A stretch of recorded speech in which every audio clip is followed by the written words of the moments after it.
আসসালামু আলাইকুম রাহমাতুল্লাহি ওয়া বারাকাতুহু।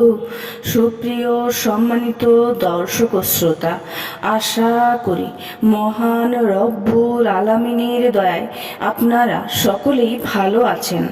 সুপ্রিয় সম্মানিত দর্শক ও শ্রোতা, আজকে হযরত উমর রাদিয়াল্লাহু তাআলা আনহু থেকে একটি ঘটনা বর্ণনা করব।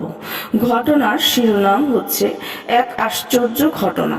সুপ্রিয় সম্মানিত দর্শক ও শ্রোতা, আপনাদের নিকট অনুরোধ থাকবে ঘটনাটি শেষ পর্যন্ত শোনার। একবার ওমর প্রজাদের অবস্থা দেখার জন্য বাইরে ঘোরাফেরা করছিলেন। হঠাৎ তিনি এক ব্যক্তিকে দেখলেন যে তার ছেলেকে কাঁধে নিয়ে দাঁড়িয়েছিল। ওমর রাদিয়াল্লাহু আনহু সেই পিতা পুত্রকে দেখে বললেন, আমি ইতোপূর্বে পিতা পুত্রের চেহারার মাঝে এত মিল আর দেখিনি। তখন ওই লোকটি বলল, আমিরুল মুমিনিন, এই বাচ্চাকে তার মা মৃত অবস্থায় জন্ম দিয়েছে।